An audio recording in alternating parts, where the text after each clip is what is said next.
Everyone, मैं आज आप लोगों को क्लास 10th के एनुअल एग्ज़ाम में पूछे जाने वाले प्रश्नों को बताने जा रहा हूं, जिसमें मैं डू एज डायरेक्टेड को आपको कवर करवा रहा हूं।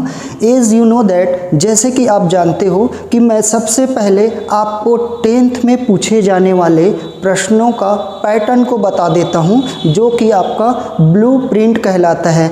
देखो, क्वेश्चन आंसर पूछा जाएगा, प्रोज से जो टेक्स्ट में जो रहता है वहाँ से आपका क्वेश्चन आंसर पूछा जाएगा, और उसके बेस्ड आपको अनसीन पैसेज पूछे जाते हैं, और उसी में आपका वोकेबलरी का पार्ट रहता है। ये आपका 8 नंबर का रहेगा और अनसीन पैसेज 4 नंबर का रहेगा।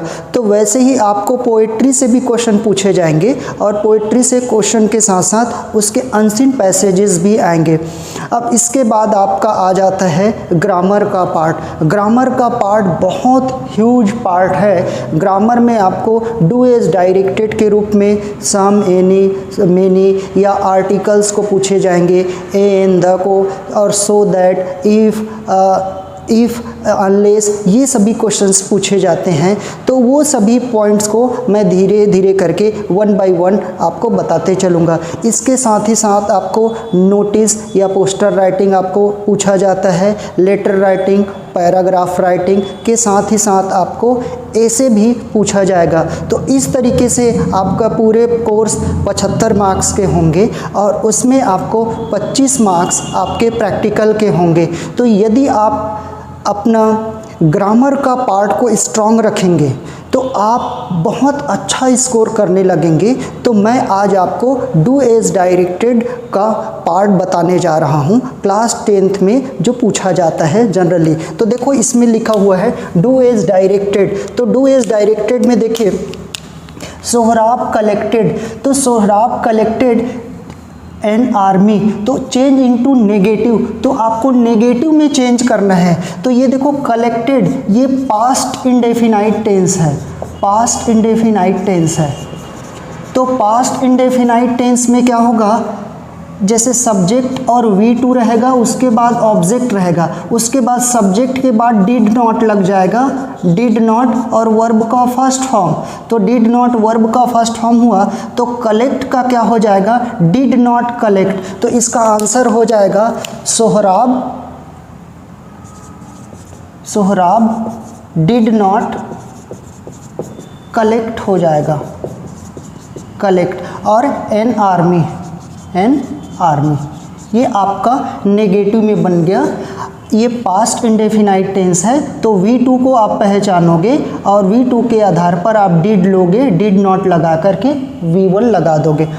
अब दूसरे क्वेश्चन की तरफ चलते हैं। तो दूसरे क्वेश्चन में क्या है, देखो, आई डू माई वर्क। ये बहुत ही कंफ्यूजिंग क्वेश्चन है। आई डू माई वर्क, जैसे आई गो होता है, तो यहाँ से आपको पहचानना है ये वर्ब का फर्स्ट फॉर्म है, मतलब ये प्रेजेंट इंडेफिनाइट टेंस में है। तो प्रेजेंट इंडेफिनाइट टेंस में आप सब जानते हो कि इसमें क्या होगा, प्रेजेंट इंडेफिनाइट टेंस में सब्जेक्ट प्लस V1 होता है और V5 होता है, जिसको V1 एस या ES भी कह सकते हो, और ऑब्जेक्ट होगा। तो अब इसको चेंज इनटू इंट्रोगेटिव, इंट्रोगेटिव में तो इसका नेगेटिव और इंट्रोगेटिव के लिए वर्ब का फर्स्ट फॉर्म लगा रहता है, तो इसमें डू लेते हैं। तो ये कैसे हो जाएगा, इसका answer I do my work. तो इसको आप कंफ्यूजन क्या है, तो देखो, आई डू अलग से लेंगे, हेल्पिंग वर्ब लेंगे, तो आई डू नॉट, ये डू नॉट मानेंगे। अब उसके बाद आपका मेन वर्ब क्या हुआ, डू हुआ, तो I do not do, change into interrogative है, I do not do my work, ये नेगेटिव हो गया।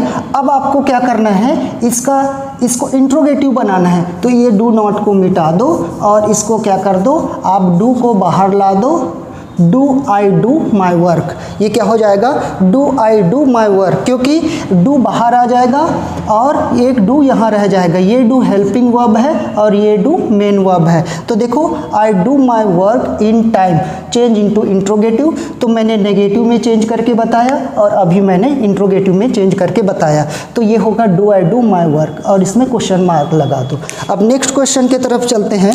गोपाल इज रनिंग फास्ट, तो ये इज़ और आईएनजी है, मीन्स कंटिन्यूअस टेंस में है। इसको प्रेजेंट इंडेफिनाइट में चेंज करना है। तो प्रेजेंट इंडेफिनाइट का आपको फॉर्मूला मालूम होना चाहिए। वर्ब के फर्स्ट फॉर्म में एस या ई एस आपको लगाना है। तो अब देखो, और उसके बाद ऑब्जेक्ट। तो इसमें देखो आई वी यू दे के साथ वर्ब का फर्स्ट फॉर्म लगेगा और ही शी इट नेम के साथ, ये देखो I we you they he she it और नेम। तो इसमें क्या है, आई वी यू दे के साथ वर्ब का फर्स्ट फॉर्म लगता है और ही शी इट नेम के साथ वर्ब के फर्स्ट फॉर्म में एस या एस लगेगा।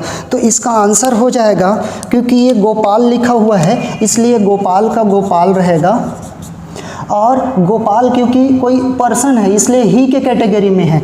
तो गोपाल रन है तो गोपाल रन्स हो जाएगा, Gopal runs, Gopal runs fast. ये चेंज हो गया आपका प्रेजेंट इंडेफिनाइट टेंस में। अब देखो, अब यहाँ पर कहता है यू टीच इंग्लिश। तो ये यू टीच इंग्लिश ये वर्ब का फर्स्ट फॉर्म है, वेरी वेल। तो change into present perfect tense में, इसको प्रेजेंट इंडेफिनाइट टेंस में दिया है, इसको चेंज करना है प्रेजेंट परफेक्ट टेंस में। तो इसका फॉर्मूला लिख लो। सबसे पहले तो हैव या तो हैज़ आएगा और वर्ब का थर्ड फॉर्म आएगा और ऑब्जेक्ट आएगा। तो इसमें सब्जेक्ट क्या है, यू है, तो यू का यू रह जाएगा और यू के साथ लगता है हैव। तो देखो I we you they he she it और नेम। तो देखो आई वी यू दे के साथ हैव लगेगा और ही शी इट नेम के साथ हैज़ लगेगा और इसमें वर्ब का थर्ड फॉर्म लगता है। तो देखो अब, तो ये दिया हुआ है यू, तो यू के साथ हैव लगेगा, यू हैव। टीच का टॉट, TAUGHT। तो ये आपको वर्ब का फॉर्म मालूम होना एकदम आवश्यक है डू एज डायरेक्टेड को बताने के लिए। तो ये प्रेजेंट परफेक्ट टेंस में हो जाएगा, you have taught English very well. Okay, अब देखो लास्ट क्वेश्चन, इसमें देखो do you pray to God daily, ये क्वेश्चन मार्क रहेगा। अब अफर्मेटिव में बनाना है, अफर्मेटिव मतलब इसको सिंपल में ले जाना है। तो ये डू लगा है मतलब ये प्रेजेंट इंडेफिनाइट टेंस में है, प्रेजेंट इंडेफिनाइट टेंस में है। तो प्रेजेंट इंडेफिनाइट टेंस में है तो ये इंट्रोगेटिव में है। तो इंट्रोगेटिव में अब इसको सिंपल में ले जाओ, अफर्मेटिव मतलब सिंपल, इसको किस में ले जाना है आपको, सिंपल सेंटेंस में ले जाना है, सिंपल सेंटेंस बनाना है इसको। तो देखो अब ये हो जाएगा you pray to God daily, ये बन गया। तो देखो मैं आप लोगों को क्लास 10th का या 12th का डू एज डायरेक्टेड या ग्रामर को बताने के लिए आपको हमेशा ये कहूँगा कि आप present indefinite tense, past indefinite tense को आप अच्छे से याद रखते हो, क्योंकि ज़्यादा करके जो कन्फ्यूज़न आता है तो प्रेजेंट इंडेफिनाइट टेंस में आता है आई के साथ वर्ब का फर्स्ट फॉर्म लगता है, उसमें डू नॉट लगाते हैं और वर्ब का फर्स्ट फॉर्म रखते हैं। इंट्रोगेटिव में पूछा जाएगा तो डू को बाहर निकाल देते हैं और ही शी इट नेम के साथ एस या एस लगाते हैं। तो एस या एस लगा हुआ देख करके उसमें नेगेटिव बनाने के लिए उसमें डज नॉट लेते हैं और डज नॉट लेते हैं तो उसका वर्ब का फॉर्म रहता है वो पहले में आ जाता है। तो इस बात को जानना रहता है। और पास्ट इंडेफिनाइट में वर्ब का सेकंड फॉर्म रहता है, उसको नेगेटिव बनाने के लिए डिड नॉट लेते हैं और डिड नॉट लेते हैं तो वर्ब का फर्स्ट फॉर्म आ जाता है। इसलिए इसमें ज़्यादा करके जो क्वेश्चन पूछे जाते हैं वो प्रेजेंट इंडेफिनाइट टेंस में या पास्ट इंडेफिनाइट टेंस में पूछे जाते हैं, क्योंकि सभी बच्चों को वर्ब का फॉर्म पता नहीं होता है। बाकी टेंस में तो ईज है तो ईज के बाद नॉट लगा सकते हैं, लेकिन इसमें हमको जानना पड़ता है कि वर्ब का फर्स्ट फॉर्म है कि ही शी दिया हुआ है कि एस दिया है कि वी टू दिया हुआ है। तो आई होप दैट ये डू एज डायरेक्टेड का पार्ट आपको समझ आया होगा। इसके बाद और क्वेश्चंस है, उस क्वेश्चन को ये सीरीज़ के माध्यम से मैं बताऊंगा। Thank you so much.